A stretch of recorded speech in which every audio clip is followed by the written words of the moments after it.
4월 8일입니다. 이웃을 사랑하는 법이라는 제목으로 신명기 23장 19절에서 4장 9절까지의 말씀 세번역 동역으로 읽겠습니다.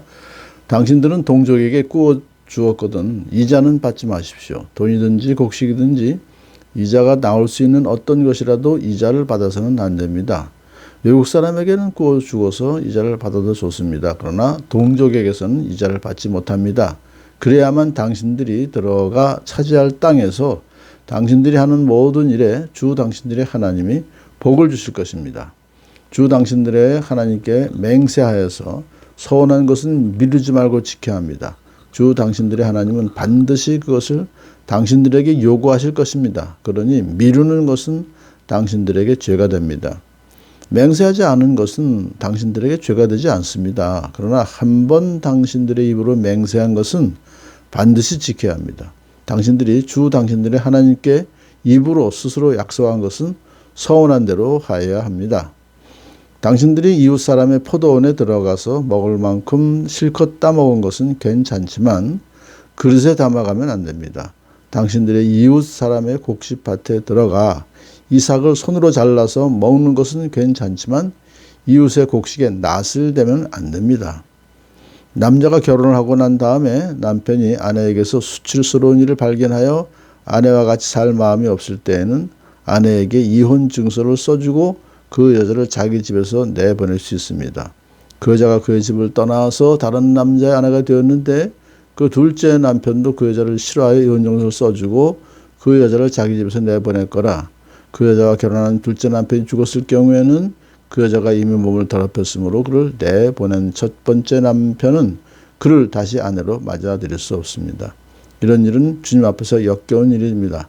당신들은 주 당신들의 하나님이 당신들의 유산으로 주신 땅을 죄로 물들게 해서는 안 됩니다. 아내를 맞은 새신랑을 군대에 보내서는 안 되고 어떤 의무도 그에게 지어서는 안 됩니다. 그는 한 해 동안 자유롭게 집에 있으면서 결혼하는 아내를 기쁘게 해 주어야 합니다. 맷돌은 전부나 그 윗짝 하나라도 저당을 잡을 수 없습니다. 이것은 사람의 생명을 저당 잡는 것과 마찬가지이기 때문입니다. 어떤 사람이 같은 결여인 이스라엘 사람을 유괴하여 노예로 부리거나 판 것이 드러나거든 그 유괴한 사람은 죽여야 합니다. 당신들은 당신들 가운데서 그러한 악의 뿌리를 뽑아야 합니다.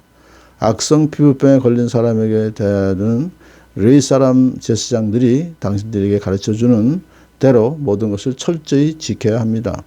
내가 그들에게 명령한 대로 지키십시오. 당신들이 이집트에서 나오던 길에 주 당신들의 하나님이 미리암에게 하신 일을 기억하십시오. 아멘.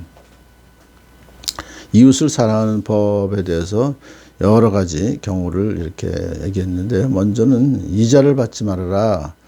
동족에게서는 이자를 받지 말라. 그러나 외국 사람에게서는 받아도 괜찮다. 그런 뜻이에요.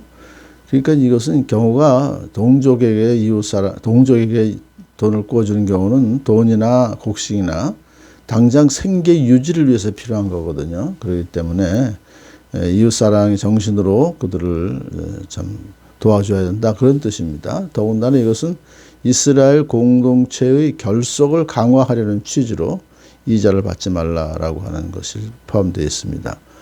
자, 그런데 이제 그러면 왜 외국 사람에게는 꾸어주고서 이자를 받아줬느냐 하면 이 외국 사람에게 돈을 꾸어주는 경우는 대개 상업상의 목적으로 돈을 꾸어주는 거예요. 서로 비즈니스로요. 그런 경우에 서로 동등한 입장에서 뭐 돕는 게 아니기 때문에 이자를 받아도 좋다. 그런 뜻입니다. 그렇게 할 때에 당신들이 하는 모든 일에 하나님께서 복을 주실 것입니다. 그게 우리한테 이런 참 이웃을 사랑할 때 우리에게 복을 주신다. 그런 뜻으로 받아들일 수 있습니다. 두 번째는 맹세하여서 서운한 거 하나님께 그것은 결코 미루지 말고 지켜야 됩니다. 차일피일하지 말라 이거예요.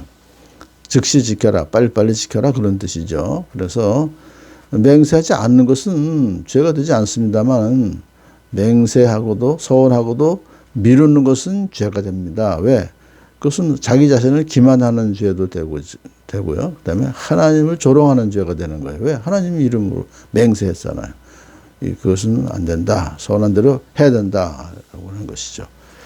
그러면 이제 포도원에 들어가서 먹을 만큼 실컷 따먹어도 좋다. 하지만 그릇에 담아가면 안 된다. 곡식밭에 따라 이삭을 손으로 잘라서 먹는 것은 괜찮다. 예수님 제자가 이렇게 했잖아요. 이웃의 곡식에 낫을 대면 안 됩니다.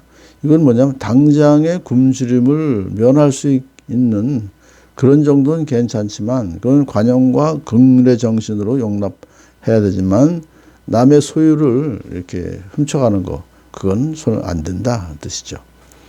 자, 이제 남녀가 결혼한 다음에 남편이 아내에게서 이제 이혼 증서를 써주고 그 여자를 자기 집에서 내보낼 수 있다. 이거는 뭐냐면 어디까지는 남편이 아내에게 수치스러운 일을 발견하여 그랬잖아요.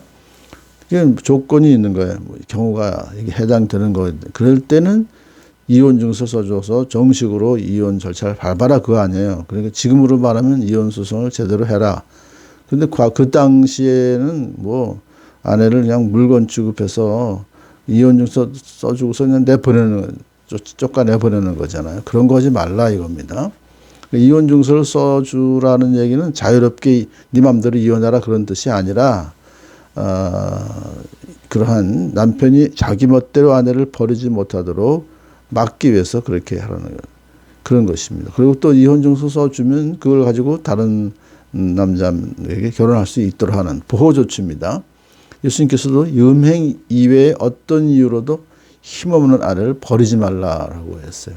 그 당시에 이혼이 대개 남편이 아내를 버리는 이혼이었었어요. 오늘날은 그렇지 않죠.